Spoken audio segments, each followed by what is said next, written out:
Saudara, saling sindir antar kandidat jadi semacam pemanasan jelang debat nanti perdana pada tanggal 12 Desember 2023 atau Selasa pekan depan. Lalu apakah nanti debat perdana akan sepanas saling sindir yang terjadi sebelum jelang debat? Kita akan bahas sore hari ini di Rumah Pemilu bersama dengan analis komunikasi politik dari Universitas Al-Azhar Ujang Komarudin. Selamat sore Kang Ujang. Yang Selamat sore. disampaikan oleh KPU format debatnya kemarin yang masih gres banget. Menurut pendapat Anda soal format debat Pilpres dan Pilpres 2024 ini seperti apa, Kang Ujang? Ya, tentu ini kan hasil dari masukan ya, aspirasi dari publik yang menginginkan bahwa baik capres maupun cawapres berbicara gitu, menyampaikan ide gagasan, program dan visi misinya. Nah, kelihatannya ketika sudah diputuskan di mana debat capres cawapres itu adalah didampingi ya masing-masing episode, masing-masing debat itu ada dua pasang, tapi ketika debat capres ya capresnya yang bicara, ketika debat cawapres cawapresnya yang berbicara. Kelihatannya ini jalan tengah yang dilakukan oleh KPU karena banyak kritikan ya dari publik, dari masyarakat bahwa cawapres tidak mau debat sendirian gitu antar cawapres. Tetapi saya melihat itu sesuatu yang positif ya ketika misalkan cawapres diberi porsi yang banyak, yang besar, setara dengan cawapres lainnya, dan itu dilakukan sendiri walaupun memang hanya didampingi oleh capresnya. Artinya ketika berbicara, ketika adu gagasan, adu program, adu visi misi, ya cawapres yang berbicara hanya mungkin berbisik-bisik begitu ya kepada capresnya atau berdiskusi dengan capresnya ketika debat cawapres dilakukan. Jadi saya melihat kelihatannya ini jalan tengah, jalan moderat yang dilakukan oleh KPU karena banyaknya kritikan-kritikan publik yang deras yang dilakukan publik kepada KPU. Begitu Mbak Maido. Strategi komunikasi politik yang dipakai oleh masing-masing kandidat jelang debat ini juga terlihat kan jelang debat. Nah, menurut Anda sejauh ini pernyataan siapa yang paling menonjol jelang debat yang kurang dari 1 minggu lagi, Kang Ujang? Ya, tentu kita harus melihat secara komprehensif ya. Kita kalau wacana publik, narasi publik gitu ya, ya tentu semuanya punya kelebihan dan kekurangan dalam berkomunikasi ya, ketika berkampanye. Ya isu yang dilempar, lalu juga gagasan yang publikasi, visi misi dan program yang sudah diluncurkan. Tetapi memang nanti yang akan bisa kita nilai secara formal gitu ya, secara aktual dan faktual adalah ketika debat. Jadi kita tunggu saja nanti debatnya seperti apa, agar nanti rakyat Indonesia bisa menilai, mengkritisi gitu sekaligus juga bisa membedakan mana yang betul-betul capres-cawapres bisa menyampaikan ide gagasan, program dan ide visi misinya dengan baik ya, dengan rasional dan bisa diterima oleh publik, mana yang memang biasa-biasa saja atau sedang-sedang saja. Kita bisa nilai ketika debat nanti kalau nggak salah tanggal 12 ya Desember nanti. Kita tunggu begitu, Mbak Maido. Kang Ujang, kalau sindiran saut-sautan ya antara Ganjar dan juga Gibran, menurut Anda ini juga bagian dari strategi komunikasi politik jelang debat nanti? Ya, ini kan kalau ada debat ada pradebat. Ya debat itu kan sifatnya formalistik yang dilakukan oleh penyelenggara pemilu, dalam hal ini oleh KPU begitu. Nah, tentu ada wacana-wacana atau gagasan-gagasan yang mengiringi itu. Nah, itu ya saat ini ketika mereka saling sindir, saling singgung begitu ya, ya ada juga mungkin seolah-olah menyanjung padahal mengkritik begitu. Seolah-olah baik-baik tetapi di situ mengandung makna kritikan yang tajam begitu. Ya banyak cara yang dilakukan oleh para kandidat capres-cawapres untuk saling kritik, saling sindir. Ini artinya ya saya melihatnya ini bagian daripada proses demokrasi yang sehat ya. Yang penting jangan saling memfitnah saja. Yang penting jangan saling tebar hoax. Artinya ini adalah prakondisi di mana mereka juga siap-siap ya untuk menghadapi debat yang sifatnya formal yang itu akan dinilai oleh seluruh rakyat Indonesia. Artinya ketika saling sindir terjadi saat ini itu adalah bagian daripada prakondisi ya, di mana ya ibaratnya pemanasan lah untuk menyiapkan debat yang terbaik di panggung nanti. Mhm, oke.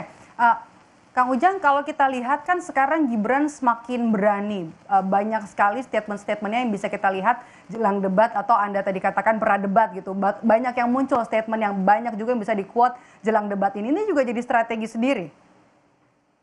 Ya harus ya, siapapun capres cawapresnya termasuk Gibran itu harus melahap apa namanya panggung-panggung debat atau wacana publik yang ditanyakan kepada mereka. Tidak boleh capres-capres itu apa namanya menghindar ataupun apa namanya tidak melakukan apa ya respon-respon yang positif terhadap pertanyaan-pertanyaan publik. Oleh karena itu saya melihat ketika misalkan Gibran siap untuk berdebat, ya nanti kita lihat kita nilai seberapa bagus apa namanya melemparkan ide dan gagasan ketika debat nanti. Oleh karena itu ya ketika keberanian itu muncul tumbuh ya dari siapapun capres cawapres termasuk dari Gibran itu hal yang positif, yang bagus. Kenapa? Karena seorang capres maupun cawapres itu harus Mhm, diuji, itu ada uji publik. Nah, salah satu uji publiknya adalah keberanian untuk mhm, berdebat, keberanian untuk adu ide dan gagasan, keberanian untuk adu program dan visi misi. Itu yang harus dilakukan karena bagaimanapun seorang kandidat capres-cawapres harus capable ya, harus mampu, harus punya kapasitas dalam konteks intelektualitas maupun apa pembicaraan yang memang itu bisa diterima oleh publik. Ketika misalkan penyampaiannya bagus, gagasannya bagus, sangat rasional, misalkan nanti bisa diimplementasikan, itu kan akan mendapatkan dukungan dari publik seperti itu. mhm, oke. Tapi saling menyampaikan pernyataan bahkan juga sindiran. Anda bisa, apakah kita sepakat kalau di sini jadi strategi sendiri masing-masing kandidat untuk jadi ajang pemanasan nantinya jelang debat, Kang Ujang? Ya, saya sepakat ya. Kenapa? Karena begini, dalam konteks berkampanye nggak mungkin diam, nggak mungkin tidak melempar isu, tidak mungkin tidak melempar wacana. Oleh karena itu saya melihat ketika mereka saling sindir, ya saling kritik, itu hal yang positif, yang bagus. Yang penting ketika sindirannya itu direspon dengan positif juga. Jadi jangan dibalas dengan hal-hal yang negatif. Itu yang harus dilakukan. Karena sejatinya ketika kampanye sudah dimulai, ya debat akan sedang disiapkan begitu. Makanya wacana-wacana apapun terkait dengan persoalan-persoalan bangsa, ya mereka harus kuasai baik dalam wacana debat formal maupun dalam konteks tadi saling sindir, saling kritik di wacana publik. Karena ini akan mendewasakan kita. Kan tidak mungkin berkampanye itu misalkan tutup mulut atau Mhm. berkampanye itu adalah diam, tidak mengkritik, tidak saling mengkoreksi, tidak saling mengevaluasi, kan nggak bagus.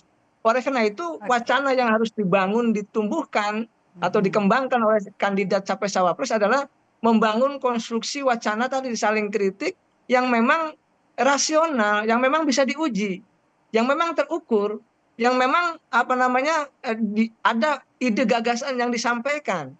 Itu penting begitu. Kenapa? Karena bangsa ini haruslah mencari pemimpin-pemimpin yang betul-betul punya ide gagasan besar untuk bisa menyelesaikan persoalan-persoalan bangsa ke depan. Begitu Mbak Maido. Oke, berarti ini bisa jadi ajang pemanasan ya. Kita langsung saja ke debat perdana. Debat perdana ini kan nanti akan membahas isu pemerintahan, kemudian hukum, kemudian juga ada HAM, pemberantasan korupsi, penguatan demokrasi, kemudian juga ada peningkatan pelayanan publik. Nah, ya menurut Anda nih, menurut Anda Kang Ujang, yang paling diminati, yang paling efektif nanti bisa sampai kepada publik yang bisa untuk nge-grab suara itu yang mana, Kang Ujang? Isu-isu yang akan dibahas nanti di debat perdana. Pertama soal hukum ya. Hukum itu paling penting yang menjadi pondasi dasar Mhm. kita dalam berdemokrasi, dalam menjalankan tata kelola pemerintahan. Karena saat ini kan bagaimana banyak kritikan dari Pak Mahfud MD sebagai Menko Polhukam gitu terhadap pemerintahannya sendiri. Lalu juga ada kritikan dari Pak Ganjar juga terkait dengan persoalan hukum di Republik ini. Jadi saya melihat wacana atau isu soal hukum ini akan menjadi fokus penting ya dalam konteks perdebatan nanti. Yang kedua saya melihat isu soal demokrasi ya. Ya apa namanya banyak wacana yang muncul, isu-isu yang muncul yang seolah-olah itu meminggirkan demokrasi. Nah itu kan harus dijawab oleh para kandidat lah capres-cawapres, tantangan ke depan seperti apa dalam konteks penegakan hukum. Karena dalam demokrasi ya apa namanya penegakan hukum itu menjadi prioritas, menjadi utama. Jadi kalau demokrasi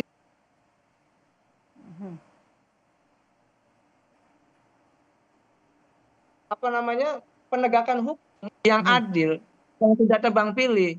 Yang kedua soal tadi demokrasi menjadi penting ya. Kita sudah sepakat menjadi demokrasi, walaupun kita memang belum betul-betul menjadi negara demokrasi yang seutuhnya. Kita masih dalam proses menuju atau transisi demokrasi. Tetapi ya tadi tugas besar dari para kandidat, para capres-cawapres adalah bagaimana memastikan apa namanya hukum berjalan penuh keadilan, korupsi juga apa namanya bisa diminimalisir, lalu juga demokrasi juga berjalan dengan penuh keadaban. Ini saya meyakini itu poin-poin penting ya, dua poin penting di antara tadi isu-isu atau poin-poin yang akan diperdebatkan soal pemerintahan dan lain sebagainya itu.